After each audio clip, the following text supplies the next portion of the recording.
Vamos ao vivo a Addis Abeba. Acompanhe com a gente.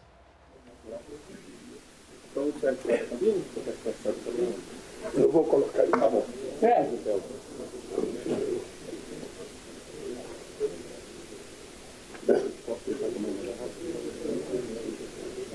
Serginho, fica aqui, porque aí é mais fácil. Tem uma pergunta só em inglês. Aí não precisa ficar com isso aqui na cabeça, porque põe isso aqui na cabeça. Você fica em pé aí, fica do lado. Quando melhor, você não vai sair na foto mesmo.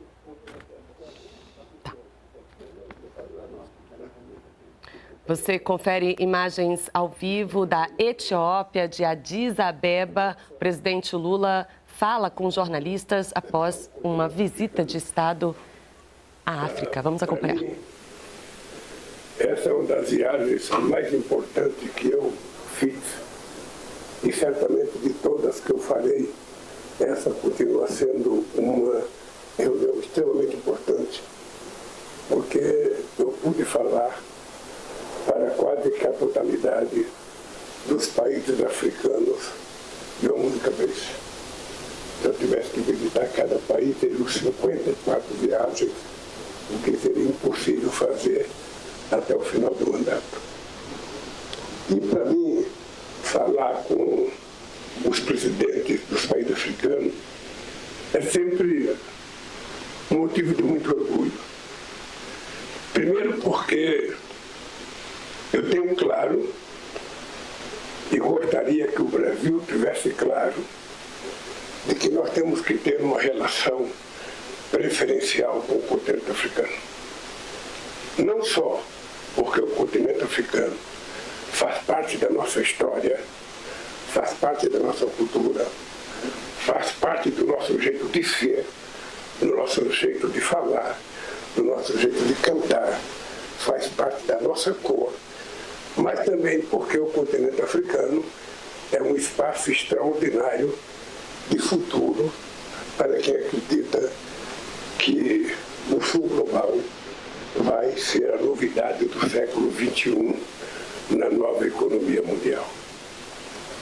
Quando nós falamos de clima e quando nós falamos de transição energética e quando nós falamos de agricultura de baixo carbono, a gente olha o mapa mundo e a gente vê dois espaços extraordinários.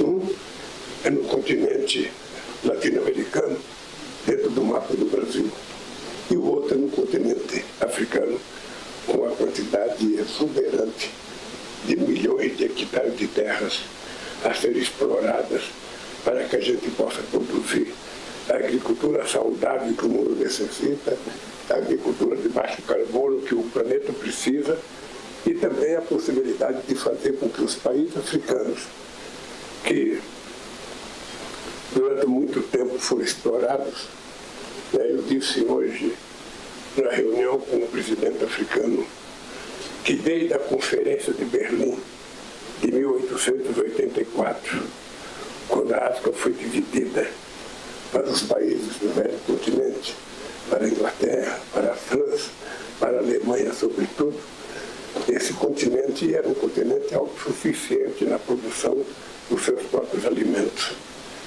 Depois do processo de colonização, esse país, muitos deles deixaram de ser autossuficientes e hoje depende de comida que vem dos países colonizadores, o que não tem nenhuma explicação. Então, vir à África e dizer aos companheiros africanos e às companheiras africanas que o Brasil não tem tudo, mas o pouco que o Brasil tem, a gente quer compartilhar com o continente africano. A gente quer devolver para eles em forma de benefício, de possibilidade de desenvolvimento, aquilo que eles nos deram como força de trabalho durante 350 anos. É um compromisso de fé. É um compromisso que a gente tem que assumir cada vez mais. Porque acho que para um país em vias de crescimento como o Brasil, um país com possibilidades extraordinárias como o Brasil, a gente tem que olhar apenas o nosso comércio com o chamado mundo rico, para a gente perceber que com a maioria dos países considerados ricos da Europa, o nosso comércio bilateral o fluxo não ultrapassa 8, 9 bilhões de dólares. E com os países de desenvolvimento, o nosso comércio é muito maior. E as possibilidades são enormes. E por isso eu estou muito agradecido de estar vivo, ter sido eleito presidente da República para voltar ao continente africano e dizer: nós vamos recomeçar a fazer a política de entrosamento entre o Brasil e o continente africano. Durante os séculos, a gente olhou o mapa dos Estados Unidos, a gente olhou para o mapa da Europa e a gente não via nem atrás de nós, na América do Sul, nem na nossa frente do continente africano. Era como se pobres não nos interessassem. E como eu estou convencido que os pobres são as soluções do mundo contemporâneo, é só dar a eles a oportunidade que eles precisam, que a gente vai perceber a sociedade de classe média que a gente pode criar nesse planeta. Uma sociedade sem guerra, uma sociedade sem banalismo, uma sociedade sem fake news, uma sociedade sem xenofobia, uma sociedade sem nenhum tipo de preconceito, em que todos nós sejamos tratados em igualdade de condições. Bem, esse mundo está por ser construído e eu acho que a África é um espaço extraordinário para isso. Depois, uma coisa extremamente importante é que não tem explicação. Para um país do tamanho do Brasil, a gente já teve um fluxo comercial com a Nigéria de 10 bilhões de dólares. Hoje esse fluxo é de apenas 1 bilhão e 700 milhões de dólares. Não tem explicação um país de 200 milhões de habitantes como o Brasil ter relações com a Etiópia de 126 milhões e a gente só tem 23 milhões de dólares de fluxo comercial. Mesmo com o Egito, que é a nossa maior balança comercial na África, são 2 bilhões e 800 milhões de dólares. É muito pouco. É muito pouco para um país que quer ter voz e vez no mundo, para uns países que querem melhorar o nível de qualidade dos seus filhos, é muito pouco. Então eu vou voltar a dizer aos companheiros brasileiros que trabalham nas embaixadas brasileiras, aos nossos companheiros que trabalham na área do comércio, de que nós precisamos voltar a ser mascate, viajar esse mundo, conversar com todas as pessoas necessárias para que a gente possa vender aquilo que o Brasil seja capaz de produzir e para que a gente possa comprar aquilo que os outros países precisam vender ao Brasil e o Brasil precisa. É esse mundo que nós precisamos criar, que eu chamo de sul global. É esse mundo novo que está à nossa frente, aos nossos olhos. Não tem explicação que a gente não tenha isso na cabeça para a gente fazer os investimentos necessários. A questão da transição energética passa pelo Brasil e passa pela África. A questão da produção de alimentos de baixo carbono passa pelo Brasil, pela América Latina e pela África. Então nós temos que tirar proveito disso, para que a gente possa fazer com que o século XXI seja melhor para nós do que foi o século XX. Então a viagem, para mim, ela é muito prazerosa. Ela foi muito prazerosa porque a gente pôde saber o prazer e a alegria que as pessoas têm de ver o Brasil voltar a pisar no terreno africano. Parecia que o Brasil tinha desaparecido.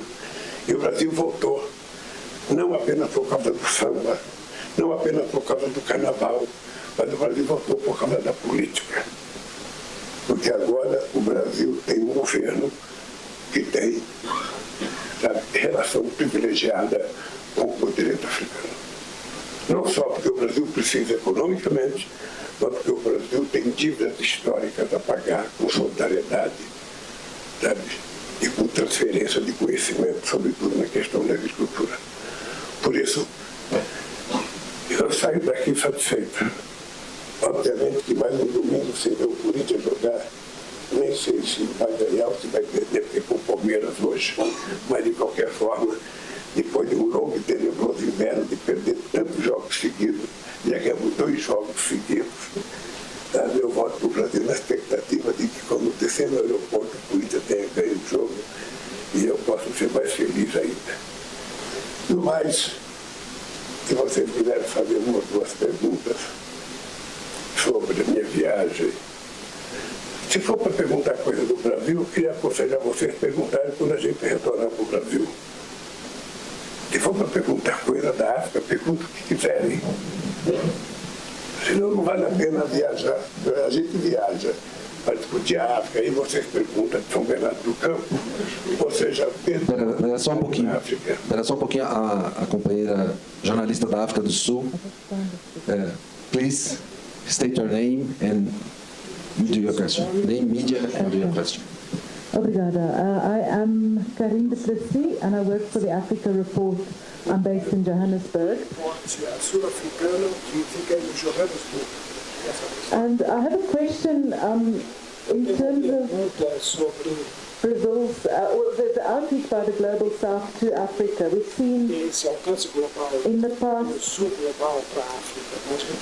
we've seen a lot of outreach by Western countries in the past, by the European Union coming to the African Union to address them. But increasingly we're seeing the Global South outreach. And I just want to know how will it benefit both sides? How will it benefit Africa to have more outreach by the Global South? Como é que os africanos estão vendo essa aproximação agora do Sul global? Yeah, and I also just want to know how the President sees the BRICS expansion, if it will expand this year again. The BRICS, you mean? The BRICS, yes. Presidente, sobre a expansão do BRICS, acho que vai ter nova expansão nesse ano. Obrigada. Olha, muitas vezes as pessoas pensam que eu estou brincando quando eu falo de boca cheia o nome Sul Global. Porque nós já fomos conhecidos pelo planeta fora como os países pobres, depois como os países do terceiro mundo, depois como o país em via de desenvolvimento, depois o país, sabe, sempre desenvolvido, e agora somos um país em desenvolvimento. Não somos, nós agora somos a economia do Sul Global, que queremos nos dar uma chance para que a gente faça com que o Sul Global, que tem parte do que o mundo precisa hoje, possa ocupar o seu espaço na economia, na política e na cultura mundial. Obviamente que os BRICS é uma oportunidade excepcional.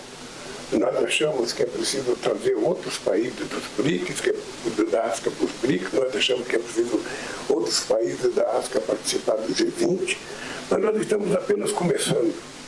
Estamos apenas começando e no G20 no Brasil, uma das coisas que nós queremos discutir são as instituições, sabe, financeiras que existem desde que foram criadas na ONU, tipo a FMI e Banco Mundial, se essas instituições vão servir para ajudar a financiar o desenvolvimento dos países pobres ou se essas instituições financeiras vão continuar existindo para sufocar os países pobres.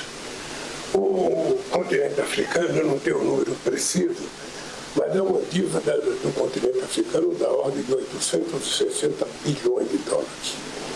Ou seja, uma dívida praticamente impagável por vários países. A sugestão nossa é que os fundos, sabe, que emprestaram esse dinheiro às instituições financeiras deveriam levar em conta a necessidade de transformar parte dessa dívida num ativo produtivo, para que esse dinheiro, ao invés de voltar para a instituição que emprestou, volte para a construção de uma ferrovia, de uma rodovia, de uma hidrelétrica, de uma termoelétrica, ou seja, de alguma coisa que signifique desenvolvimento do continente, que volte para a educação, para uma universidade, para um instituto de pesquisa. Porque se a gente não mudar, e essa será uma grande discussão que nós queremos fazer no G20, sabe? As pessoas precisam saber que nós queremos discutir muito o funcionamento das instituições financeiras. E eu estou muito à vontade para falar isso, porque quando eu cheguei na presidência do Brasil, todos vocês são muito jovens, mas se lembra a vergonha que a gente passava quando todo santo ano descia 2 técnicos do FMI para ir fazer vistoria na contabilidade brasileira. Todo ano. Ou seja, um país que era a 12ª economia mundial, receber todo ano 2 fiscais para saber se a gente estava fazendo as coisas direito ou não. Todos vocês sabem que quando eu cheguei a gente devia 30 bilhões para a FMI. A gente não tinha dinheiro para pagar as nossas exportações. Ou seja, nós em apenas 3 anos resolvemos isso. Nós pagamos a conta do FMI, nós reduzimos a credibilidade do Brasil junto às instituições financeiras, que essa é uma discussão que nós temos que fazer, essas agências de avaliação. É preciso a gente criar uma agência para fazer a avaliação dessas agências de avaliação, para ver como é que elas avaliam os países, para ver qual é a credibilidade delas, qual é a seriedade delas na avaliação que elas fazem dos países, ou a quem que ela está servindo quando ela faz determinadas avaliações negativas.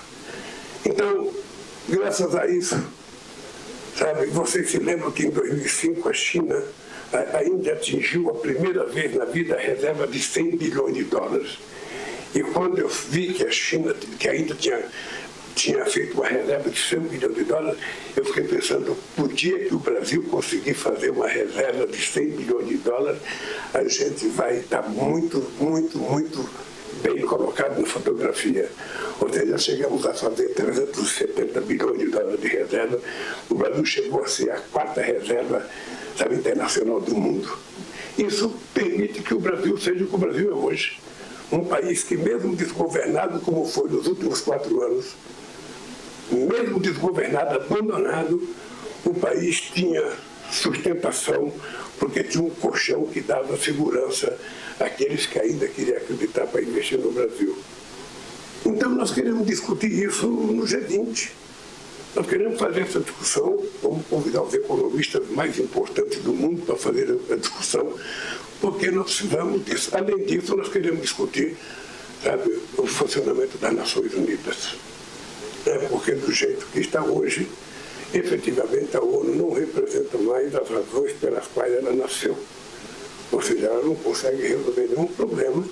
E os membros do Conselho de Segurança são os maiores produtores de armas, são os que detêm as armas, sabe, nucleares, são os que têm direito de veto e são os que não cumprem nada do Conselho de Segurança porque não se submetem ao Conselho de Segurança.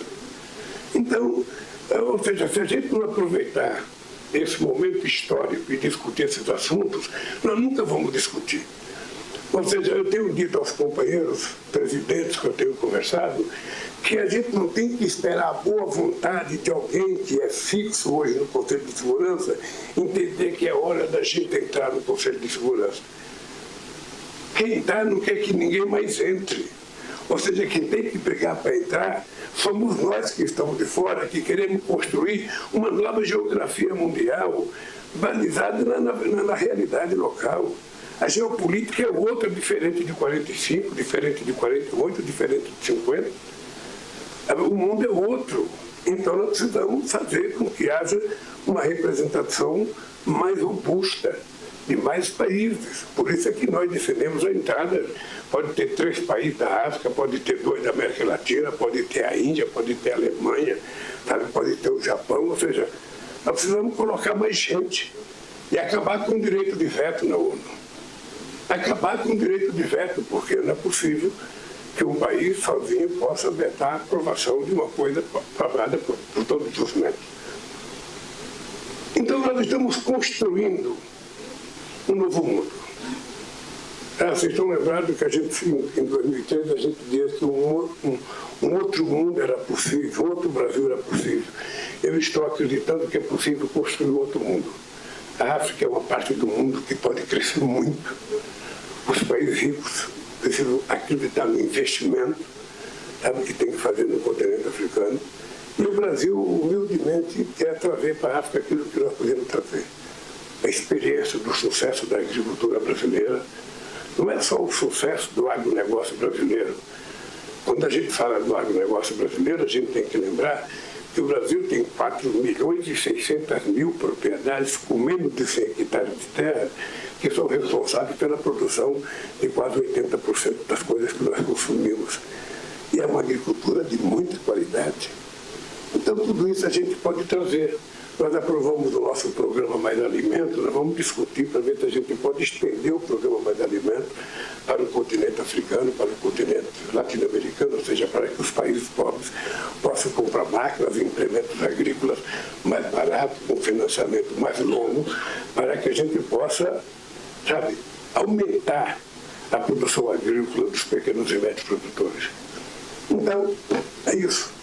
E eu acho que, a cada vez que eu venho à África, a cada vez que eu converso com o presidente da África, eu estava conversando com o presidente da Nigéria. Eu não sei se vocês sabem, no final do século XVI, Lagos tinha 10 mil brasileiros que moravam na cidade de Lagos.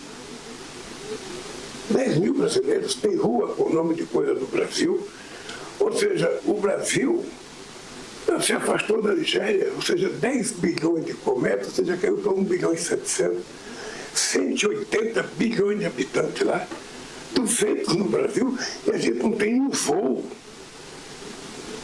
Não tem um avião que transita entre Lagos e São Paulo. Então, nós vamos ter que discutir no Brasil internamente e na África a nossa geopolítica, para a gente não ficar dependendo de alguém para ir à Nigéria, poder ir à Europa para depois descer para a Nigéria. Não tem nenhum sentido.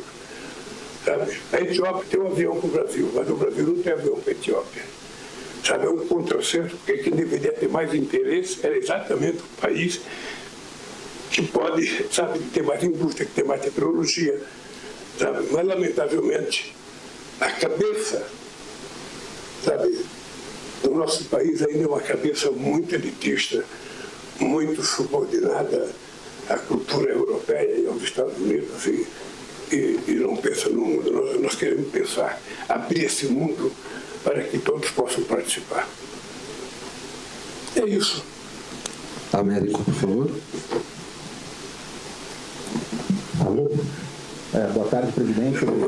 Você é escolhida toda vez. Assim, você não É sorteio. É sorteio. tem uma publicidade cristiana. Nome e veículo, por favor. Sou português de Vou desporto, contratar você para jogar na loteria para mim. Tudo bem. Sou Américo Martins, da CNN Brasil. Eu queria fazer uma pergunta de política internacional. O principal tema, neste momento discutido no mundo, é a morte do líder opositor russo, Alexei Navalny, numa prisão no Círculo Polar Ártico, lá na Rússia. Essa foi uma morte que está sendo muito criticada por muitos governos, porque é muito suspeita, devido, obviamente, ao histórico de direitos humanos, desrespeito aos direitos humanos e autoritarismo do governo do presidente Putin. Eu queria saber por que o governo brasileiro não se manifestou sobre essa morte até agora e se o senhor avalia que pode sim ser uma morte suspeita ou não. Eu acho que por uma questão de bom senso. Você acabou de falar. Ou seja, se a morte está sob suspeita, nós temos que primeiro, sabe, fazer uma investigação para saber do que o cidadão morreu. Vamos acreditar que os médicos legistas vão dizer o cara morreu disso ou daquilo, para você poder fazer um pré-julgamento.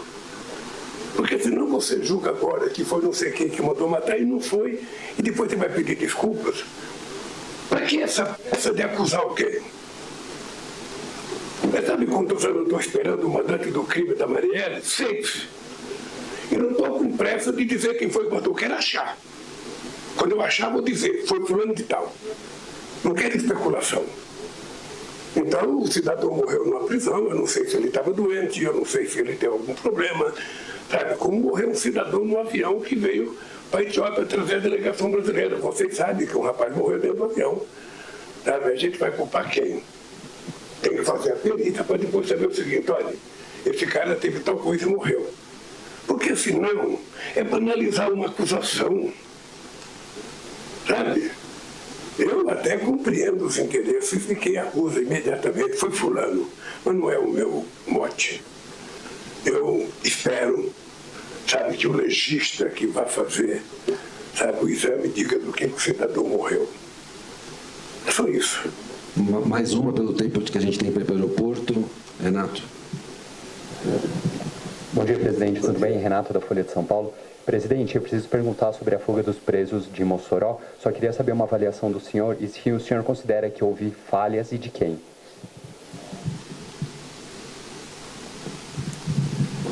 Eu não ia responder sobre o Brasil, mas eu vou responder. Primeiro, a primeira pessoa que disse que estaria fazendo uma sindicância para apurar se houve participação de alguém que trabalhava no presídio de segurança máxima foi o ministro Lewandowski. Dito isso, nós estamos à procura dos presos, esperamos encontrá-los E, obviamente, que nós queremos saber como é que esse cidadão cavaram um buraco e ninguém viu. Tá? Só faltaram contratar uma escavadeira. Eu não quero acusar, mas, teoricamente, parece que teve a conivência com alguém do sistema lá dentro. Como eu não posso acusar ninguém, eu sou obrigado a acreditar que uma investigação que está sendo feita pela Polícia Local, pela Polícia Federal, nos indique amanhã ou depois da manhã o que aconteceu no presídio de Mossoró. Então, veja, nós construímos esses presídios desde 2005, a primeira vez que foge, sabe, as pessoas de um presídio. Isso significa que pode ter havido relaxamento e nós vamos saber de quem. Só isso.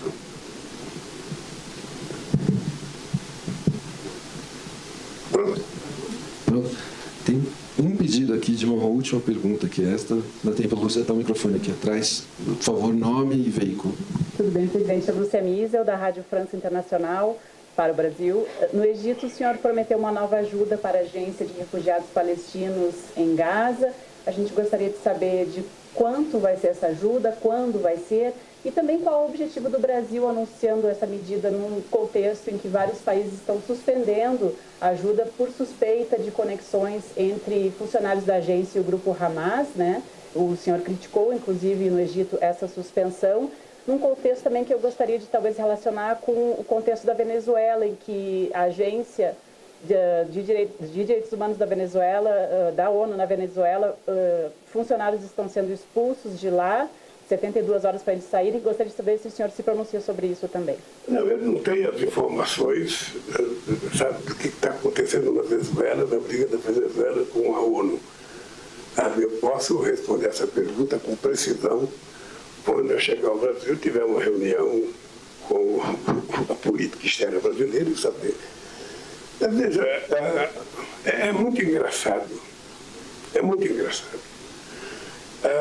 Quando eu vejo o Mundo Rico anunciar que está parando de dar contribuição para a questão humanitária aos palestinos, eu fico imaginando qual é o tamanho da consciência política dessa gente e qual é o tamanho do coração solidário dessa gente, que não está vendo que na faixa de Gaza não está acontecendo uma guerra, mas um genocídio. De que não é uma guerra entre soldados e soldados, é uma guerra entre um exército altamente preparado e mulheres e crianças. Ora, se teve algum erro nessa instituição que recolhe dinheiro, pura-se que errou, mas não suspenda a ajuda humanitária para um povo que está há quantas décadas tentando construir o seu Estado. O Brasil não apenas afirmou que vai dar contribuição, eu não posso dizer quanto, porque não é o presidente que decide.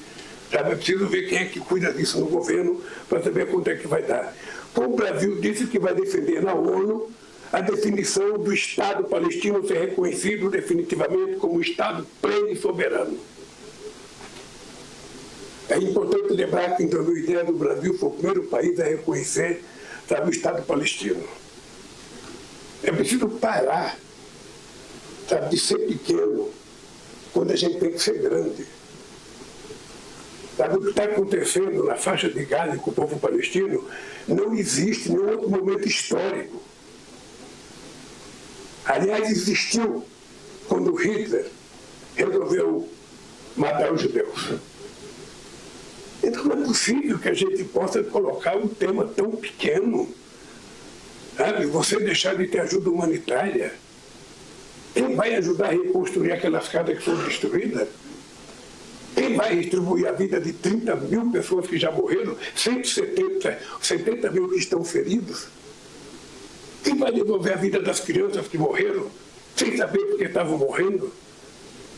Isso é pouco para mexer com o senso humanitário dos dirigentes políticos do planeta? Então, sinceramente, sabe, ou os dirigentes políticos mudam o seu comportamento com relação ao ser humano, ou o ser humano vai terminar mudando a classe política. O que está acontecendo no mundo hoje é falta de instância de deliberação. Nós não temos governança. Eu digo todo dia, A invasão do Iraque não passou pelo Conselho de Segurança da ONU. A invasão da Líbia não passou pelo Conselho de Segurança da ONU. A invasão da Ucrânia não passou pelo Conselho de Segurança da ONU. E a chacina de Gaza não passou pelo Conselho de Segurança da ONU. Aliás, a decisão tomada pelo Conselho não foi cumprida. E tão pouco foi cumprida a decisão penal tomada agora no processo da África do Sul. O que nós estamos esperando para humanizar o ser humano? É isso que está faltando no mundo. Então o Brasil continua solidário ao povo palestino. O Brasil condenou o Hamas, sabe? Mas o Brasil não pode deixar de condenar o que o exército de Israel está fazendo na faixa de Gaza. Gente, boa viagem para vocês. Obrigado.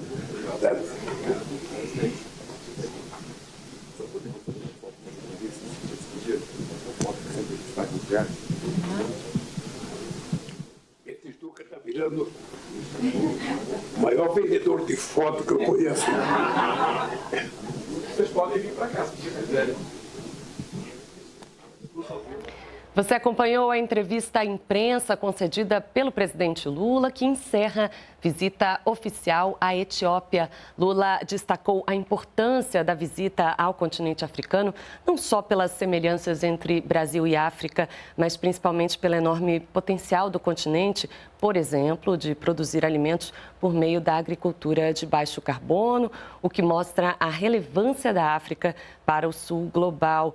Lula lembrou ainda que há inúmeras possibilidades de investimentos, parcerias, transferência de conhecimento, no intuito de aumentar o fluxo comercial entre Brasil e África e fortalecer, assim, a política de entrosamento do sul global. Nossa cobertura também encerra por aqui. Continue ligado no canal Gov, siga também nossas redes sociais e acesse nossa agência de notícias, agenciagov.ebc.com.br. Até a próxima.